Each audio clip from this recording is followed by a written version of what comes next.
Hi, good morning and welcome. My name is Julie Yerkes and I'm the Community Engagement Lead for the Partnership at Drug-Free New Hampshire. Thanks for any of you that are joining us live this morning for our Facebook Friday, where we explore current prevention initiatives across the state of New Hampshire. Really looking at some of the community partners that engage in strategies that we know really help promote positive youth development and prevent substance misuse in adolescents and across the lifespan. We had some guests in December looking at our older population and as well as our young adults, and so we're really happy to have Kyle Cannon here this morning from the Friends program. Hi. In Concord, New Hampshire. January is National Mentoring Month. Right? So a month of really highlighting and increasing awareness about the positive impacts that mentoring has, and really hoping to expand our mentoring capital here in the state of New Hampshire, because it's such an important strategy and just awesome and fun and just all around great. So, you don't have to look at it as like a, purposeful strategy necessarily. It's just a really wonderful activity to be involved in. So thanks for being here, Kyle. Thanks for having me. I'm excited to be here. Thanks for that introduction. Yeah, so when we thought of Mentoring Month, we thought of the Friends program. There are other mentoring programs around the state. I live in Concord, actually, and I've known the Friends program for a number of years, and so we really appreciate you joining us today. I'm just hoping you could introduce yourself and what your role is and what the organization does, and we'll start that way. Absolutely, yeah. So I am the Youth Mentoring Program Manager here at the Friends program, and essentially, at its core, the Friends program is a nonprofit that serves not just the Concord area, but we have programs throughout New Hampshire. And we really strive to make connections between at-risk youth, families, and seniors in the community. We try to connect them to resources, supports, and we do this through the power of volunteerism, which is the heart of everything we do. Our mentoring program is led by volunteers. Our mentors are volunteers, and really these people are trusted adults from the community that we pair with a child or a teen or young adult that are very often in challenging situations, or maybe they don't have access to the same level of opportunity or access that other children do. And so they could really benefit from having that positive adult role model in their life. That's not to say that not everyone could benefit from having a mentor, right? Everyone could. It's something that we really work hard to promote as part of our mission, because we believe everyone should have a mentor, and really all of our programs here at the Friends program include some element of mentoring, regardless of the demographic that we're working with. Great. So what is mentoring? I guess we should really kind of create that baseline understanding. That's a good question. So I think the definition is going to be a little different for everyone, but really a mentor is someone that is going to provide their mentee with access to new opportunities. They're going to be a positive role model. They're going to kind of shepherd their mentee through challenges and help them to make better, more positive life decisions that lead to success later in life. So it's kind of a fun little gray area between a friendship and maybe what we would define as like your professional social workers or mental health professionals. A mentor kind of falls somewhere in the middle of that. They're more of a guide for the people that they're working with. Right, right. And it sounds like, you know, when you say it's a gray area, right, it can kind of be different.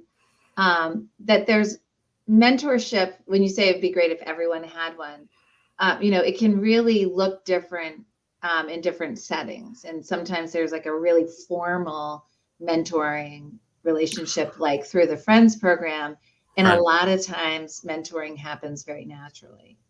Yeah, of course. And I actually think you said it perfectly earlier, Julie, when you said it doesn't have to be scary, right? It's not, it's meant to be fun and lighthearted. And really at its heart, we're providing youth with access to new opportunities that help to better their lives, right? So,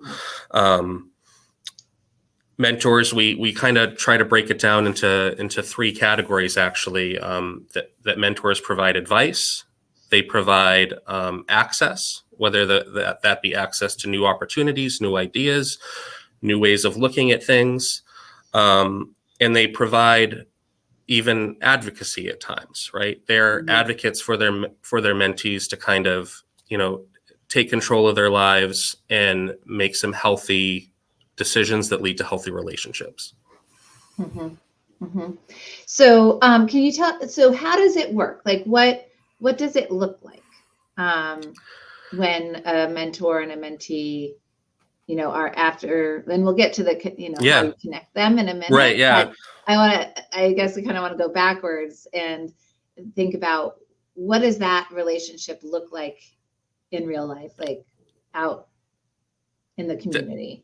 Definitely. And I think the fun part of that is it's really up to them, right? Mm-hmm. We have two program models that we utilize here at the Friends program. We have our site-based program, which is a long-standing partnership with schools in the community, where we actually match a high school mentor with an elementary age mentee.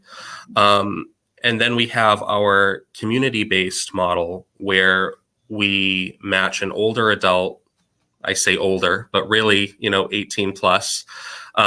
We match an older adult with a young person in the community. And in that type of a situation, the mentor works closely with the mentee and their family to come up with a plan for when and where they're going to meet. And it's really up to the mentor alongside their mentee to plan their activity each week, whether that be a hiking trip, just walking around and exploring downtown Concord. Maybe they're going to see a movie or just grabbing a bite to eat.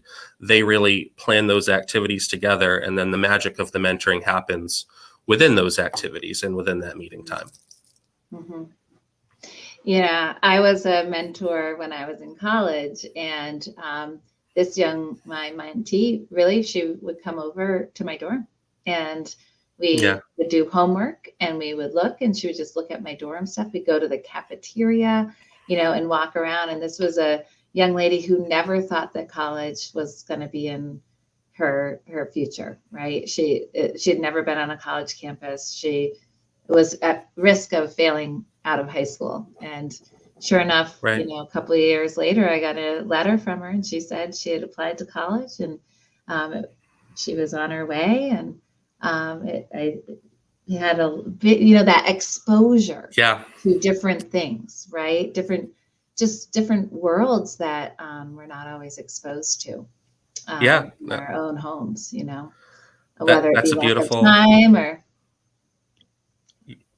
Yeah, no, that's a beautiful story. And I think it really mirrors a lot of the experiences of mentors and their mentees in our program. And I mean, this is evidence-based stuff, right?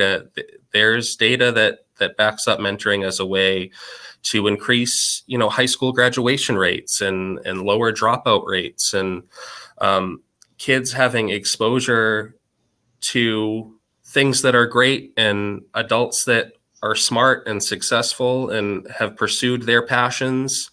You know, now their mentees want to step up and do those same things and accomplish those same goals for themselves. Mm-hmm. That's great. So we've talked a lot about like what mentoring might do for the mentee, right? What do you see with the mentors? Like, what are some of the positive what are the benefits or, the highlights of being a mentor? Well, a lot of the adults that express interest in the program do so because they're looking for some fulfillment in their own life, right? Or they have an interest or they have a passion that they want to share with a young person. So what we often end up seeing throughout the mentoring relationship is just as the mentee begins to build their self-confidence and self-esteem, so does the mentor, right?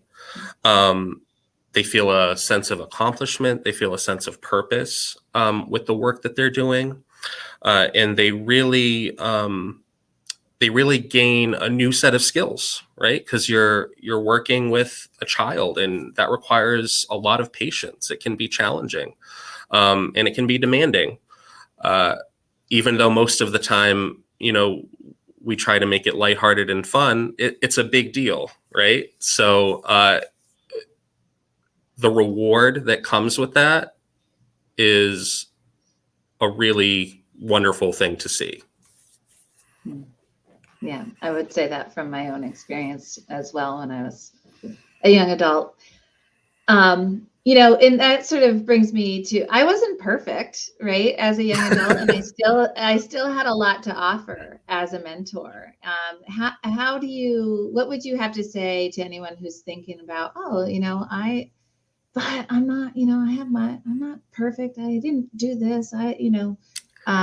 What would you say to mentors about what the qualification to be a mentor is? Everyone has something to offer, and I'm going to quote my 92-year-old grandma here in saying that everyone is good. Not everyone is good at something. No one is good at everything, right? So everybody has something to bring to the table. If you want to be a mentor, if you're passionate about kids, then I encourage you to reach out to us and pursue mentoring as an opportunity. I'm sure that we can find an interest or a passion that you have that is worth sharing with a child. And really, if we end up talking a little bit about how we match mentors and mentees, Let's do that. We take the interest and the passion and the life experiences of the mentor into consideration when we're making these pairs, right? We really try to bring two people together that lend themselves well to a great connection forming. Yeah. Can you speak a little bit more about that process? Yeah. So typically we will have our youth referred to us by an agency professional or a school. Oftentimes it's a school guidance counselor. Sometimes the family will reach out to us directly. But we do an intake. We do an interview. Our interviews are probably a lot more detailed than most because we really try to take the time to get to know the child and their family. We try to get a good sense of what their interests are and what their challenges are. And then we conduct a parallel process with our mentor, right? If we have someone that's interested in being a mentor, we bring them in, we interview them, we get to know them as best we can. And then we kind of take a look and we see who is going to be a good fit, who's going to be a good match. And then we bring two people together. And the magic first happens at what we call our first match meeting, where the mentor will come in, the child and their family will come in and meet with Friends program staff. Every match gets a match coordinator, which is, either myself or one of my colleagues will be assigned to kind of shepherd the match and make sure that it gets off on a good start.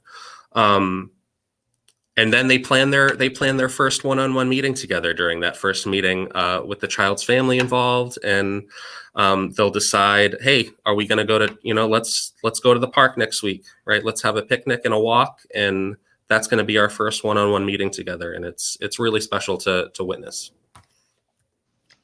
Yes, that's great. And what kind of preparation or training do the mentors have, to be able to understand what those benefits are, any guidance that they have to prepare for this?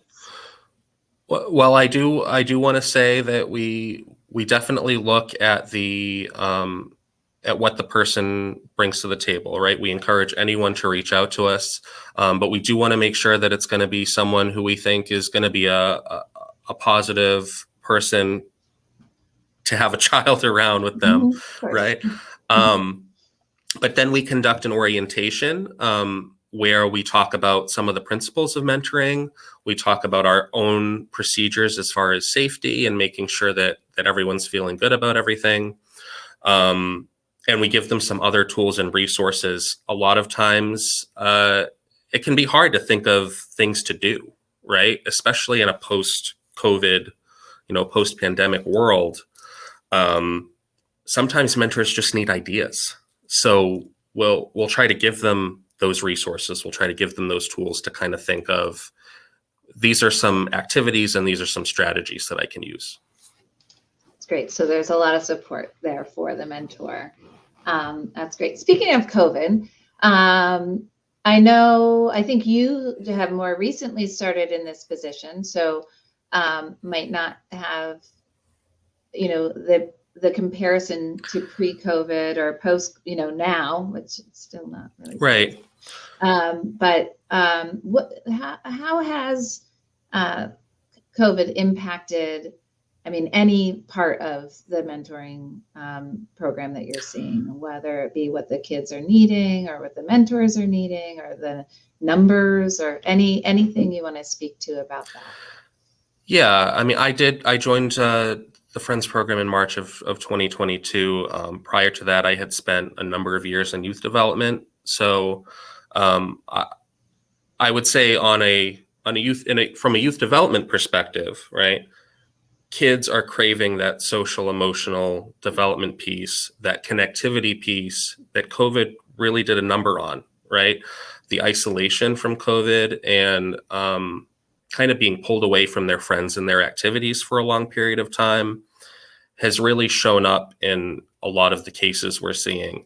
And that makes having a mentor that much more important and beneficial to a child who may have kind of missed out on some things the last couple of years.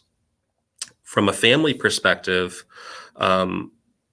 families are struggling right now. They're craving connection themselves. Their parents are craving opportunities for their kids. A lot of moms and dads are working 2-3 jobs right now, trying to keep a roof over the head and food on the table. So they're really looking for someone to kind of step in and help them give their kids access to opportunities. So I think COVID highlighted a lot of those issues, kind of drew a spotlight to them, and now we're in a position where we're getting a lot of referrals for kids that need a mentor, and not as many applications for mentors, right? So we're really at a time now where we want to see those numbers go back up. We want to let adults know that it's okay to come forward and share what you have to offer with a child. Like you said, it doesn't have to be scary, right? We encourage you to really explore mentoring as a volunteer opportunity for yourself. Oh, great. And what's the commitment to do that? Speaking of scary. So our volunteers typically meet with their mentees for 2 to 4 hours once a week, right? So in the grand scheme of things, not a huge chunk of time. There's a lot of flexibility. I think I spoke earlier about how in our community mentoring model, the mentor and the mentee really plan their outings together. They plan when they're going to meet, the day, the time, keeping the family in the loop, of course, keeping mom, dad, grandma in the loop. And then Friends program staff are very involved, at least in the beginning, not in the outings themselves, but as a support system.